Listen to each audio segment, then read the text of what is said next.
Good morning, dear students. Hope you all are doing fine. So, previous class we discussed problem solving methodology. So, we will be continuing the same topic.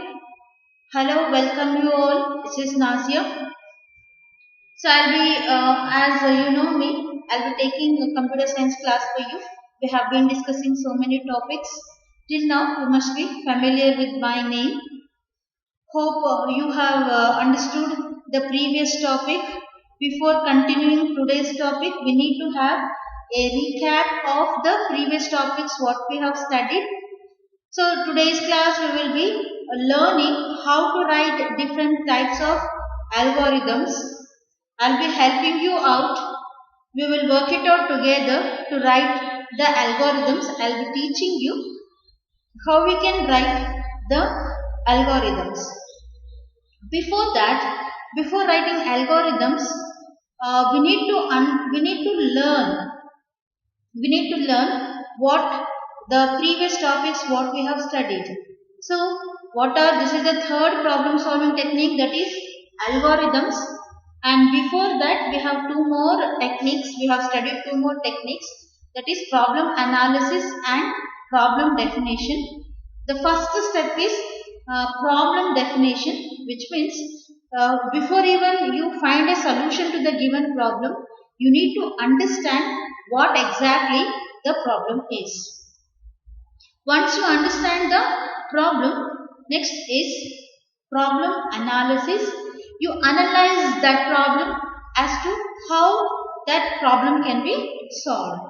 First thing is knowing or understanding what is the problem. That is called problem definition. The next step is problem analysis, analyzing the given problem.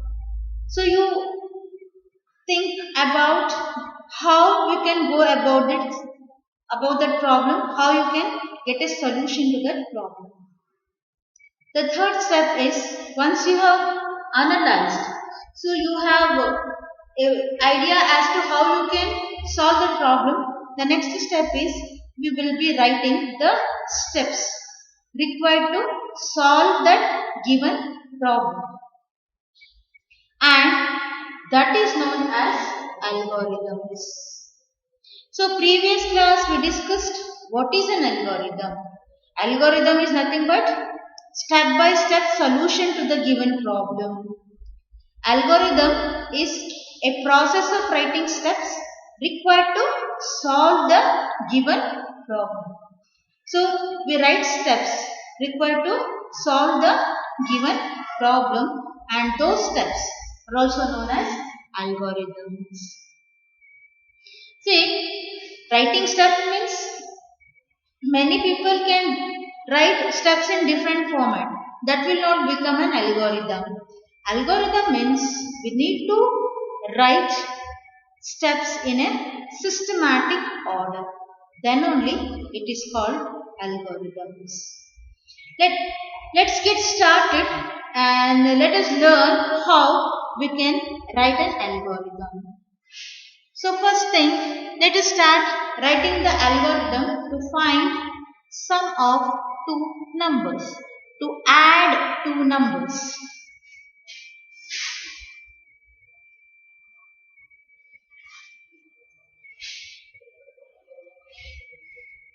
For these sessions, the problem solving methodology, kindly have a notebook and a pen so that kindly you also start writing along with me so that you better remember those steps. So let us write an algorithm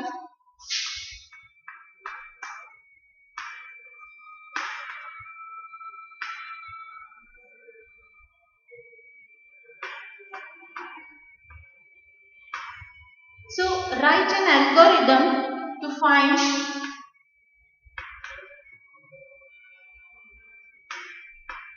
sum, or to find sum of two numbers, or generally you can say to add two numbers.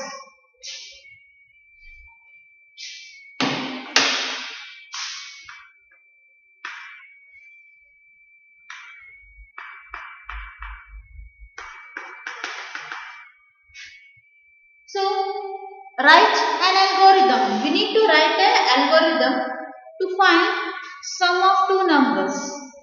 So how do we get sum? We get sum by adding two numbers. So we will start writing an algorithm which will find the sum of two numbers, which is nothing but adding two numbers. Only when we add two numbers, we will get the sum.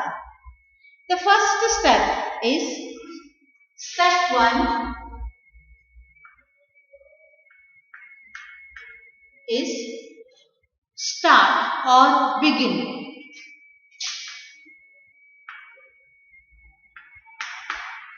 So start will be the first step. Then the next step is step 2 is if I ask you to add two numbers, if I tell a person ABC, kindly add two numbers. Then the next question from the person ABC would be, Miss, which are the two numbers I have to add? See, when you have to add two numbers, first we should have those two numbers. Without having those two numbers, we will not be able to add. So, when we want to find the sum, first we require two numbers. We need to accept two numbers. Suppose, for example, student Rahul. So, if I ask my student Rahul, kindly add two numbers and tell me the result. And Rahul's question to me would be, Miss, which are the two numbers that I should add? What are the values? And I have to give him two numbers so that he can add those two numbers. The next step is accepting two numbers.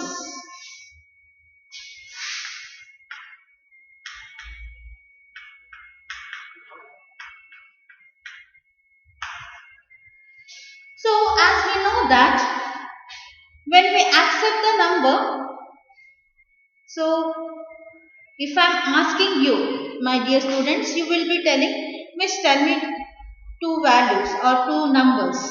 Give me two numbers. I will tell you. You will take those numbers. But think about computer.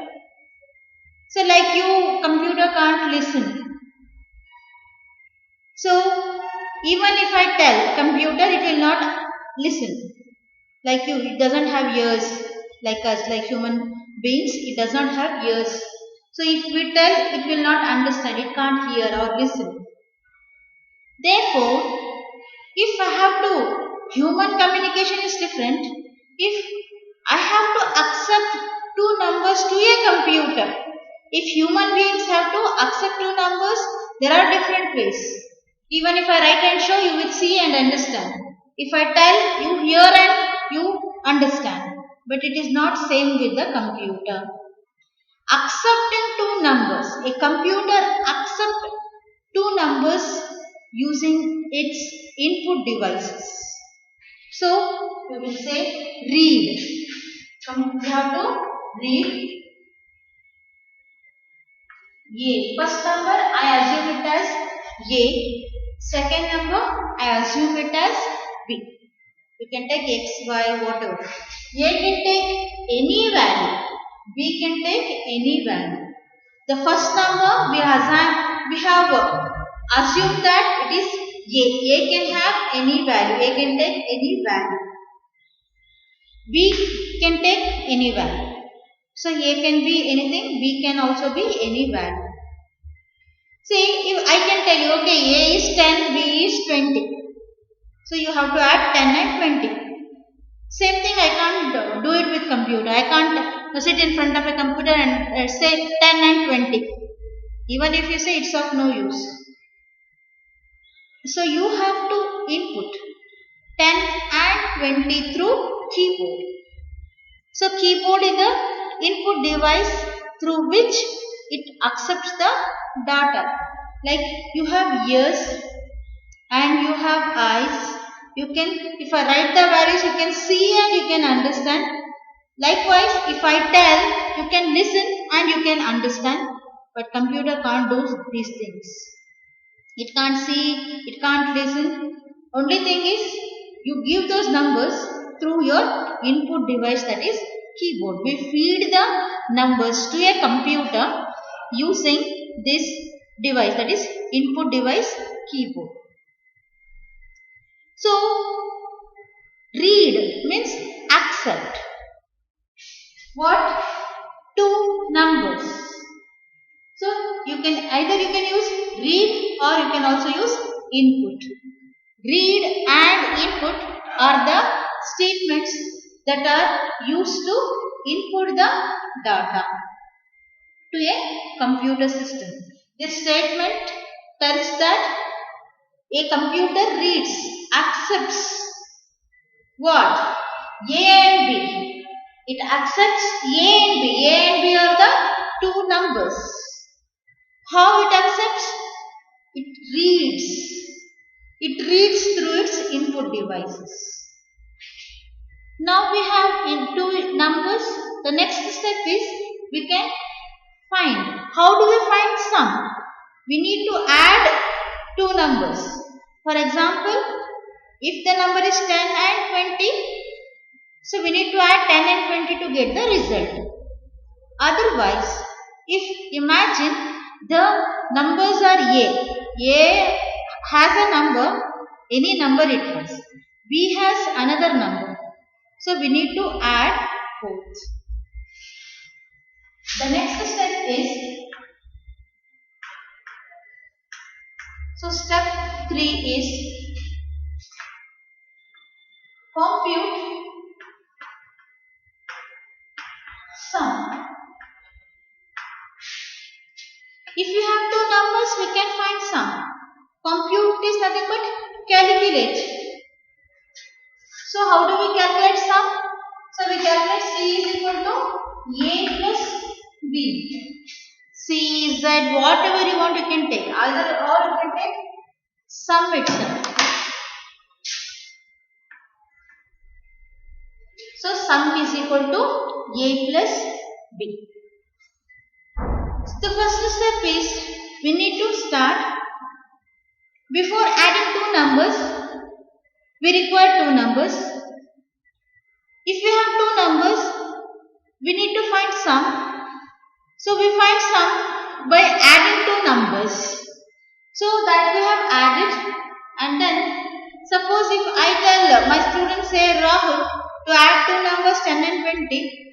So I have to give him two numbers. The given two numbers are, imagine 10 and 20. He will add those two numbers and then he will give me the result. He will tell me, Miss, the answer is 30.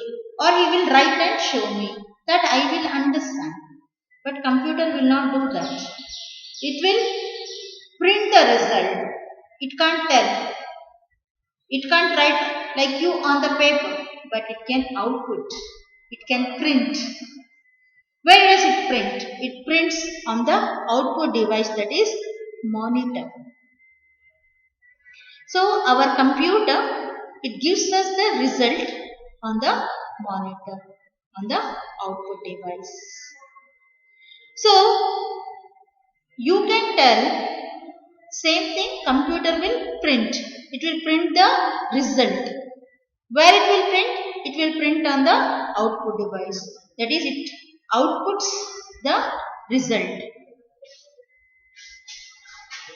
Next step is, step 4 is output result, that is sum. So it outputs the result, that is sum. How does it outputs? It prints. It prints the result. Where? It prints the result on the monitor.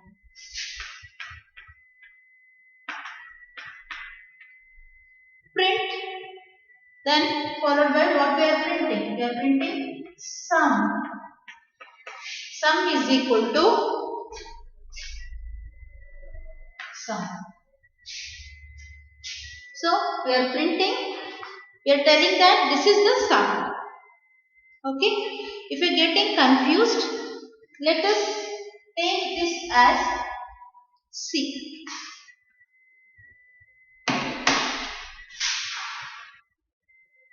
So C is equal to A plus D. So print sum is equal to, we are printing sum. Where is sum? Sum is in C. So we are printing C. Hope you have understood this. So after that, our job is over. We have calculated sum. We have given the result. Then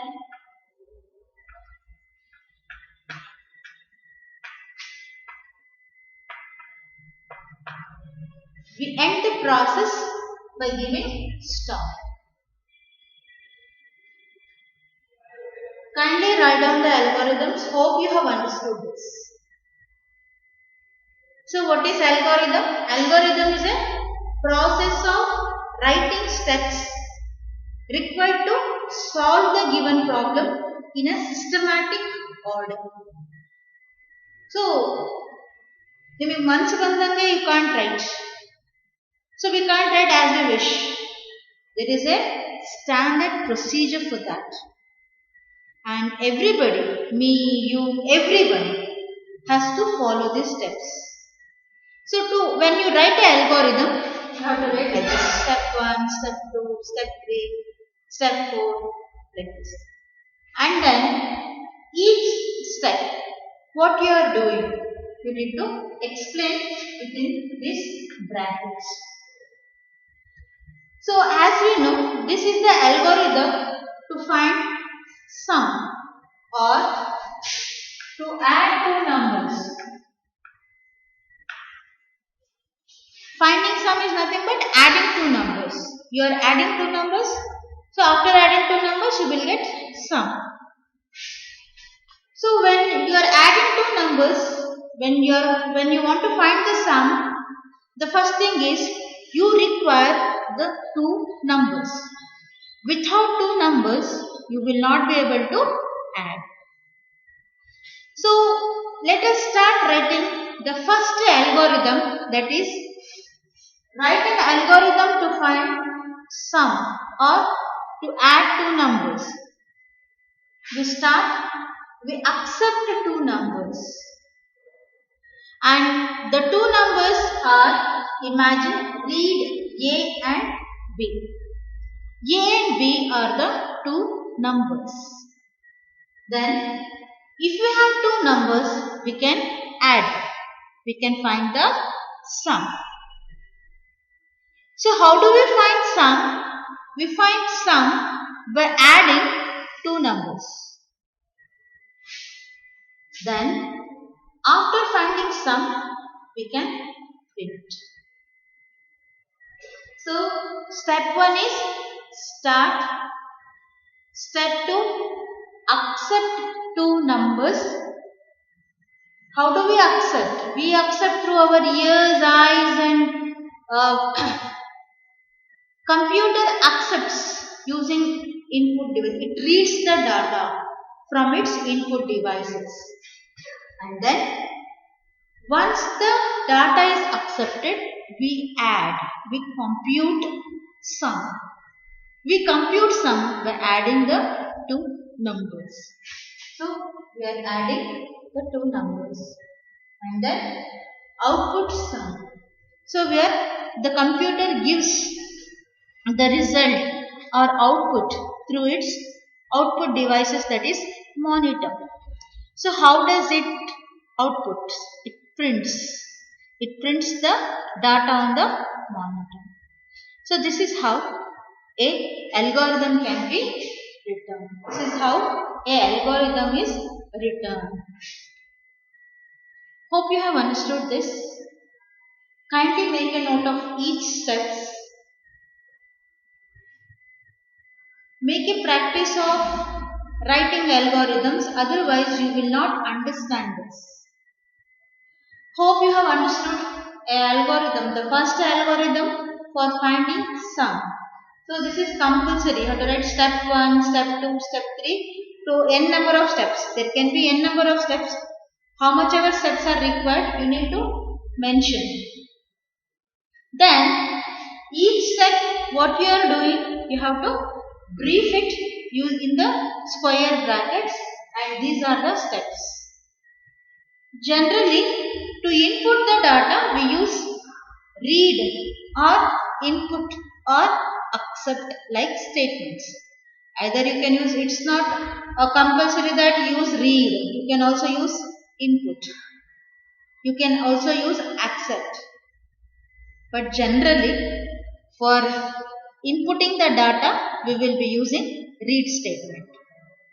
Then compute. So compute is nothing but we are calculating the whatever required.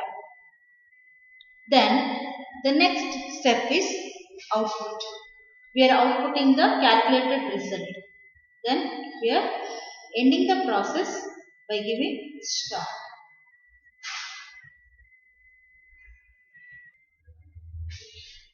Hope you have understood this algorithm.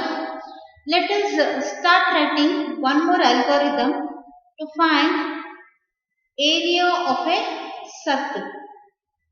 So let us write an algorithm to find area of a circle. To find area of a circle, we use pi r square. So to calculate circumference, we will be using 2 pi r. So first let us start writing an algorithm to find the area of a circle.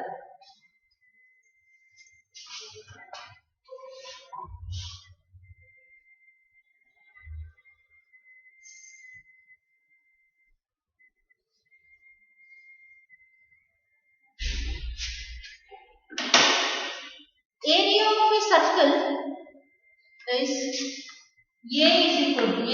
area that is equal to pi r square. So area is equal to pi r square is the formula used to calculate area. So here pi we know pi is 3.14, r can take any value, that is the radius value. So only when we know the radius value,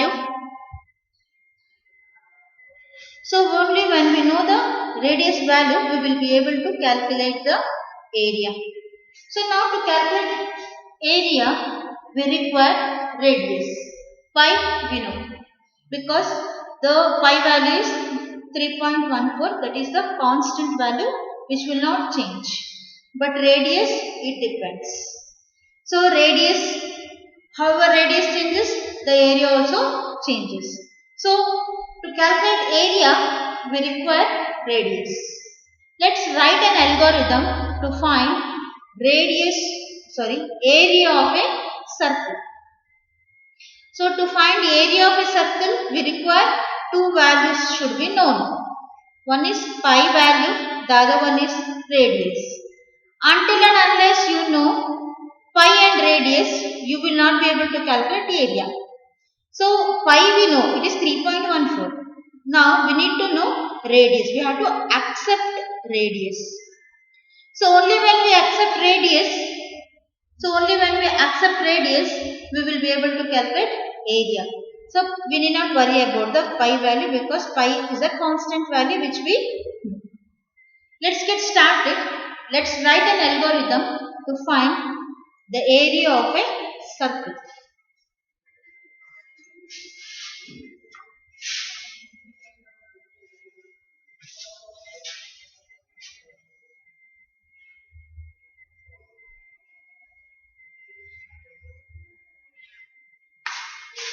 So let's write the algorithm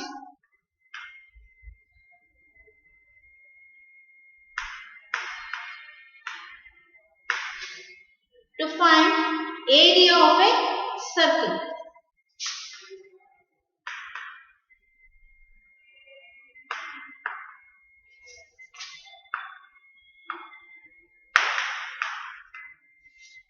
So we know the area of circle. The area of circle square. Area is equal to pi r square. So this is what we have to calculate. That is, we have to calculate the area, that is pi r square.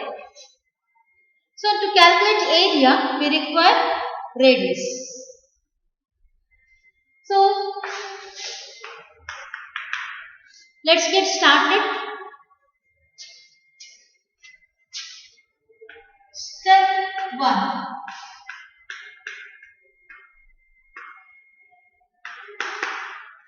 Step 1 is always start. We start the process. Next is, as I told you, to calculate area, we require two things. One is, we require radius. The other thing we require is the pi. Pi is constant, that is 3.14. So only value required is r. R is the radius. Let's accept this value. So without accepting radius, we will not be able to calculate area. So the next step is we accept the radius.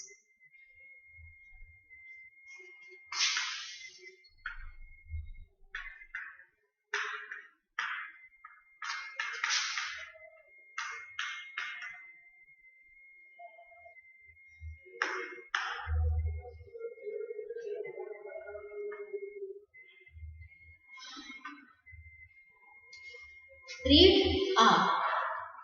So we are accepting the radius.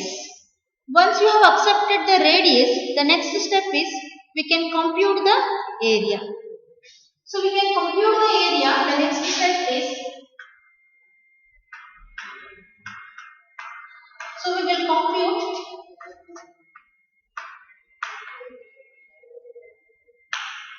area, that is A is equal to pi, that is 3.14 into r square. Pi into r square. This is the formula which we will be using to calculate the area of circle. First thing is, to calculate area we require radius, that we have to accept. After accepting, we have to calculate, and then we have to output. So if I ask you to tell me some answer, you will tell or you will write and show. But a computer will print the result. It will give us the output. The next step is output area. Previous example, we outputted sum. Now we are outputting area because we have calculated area.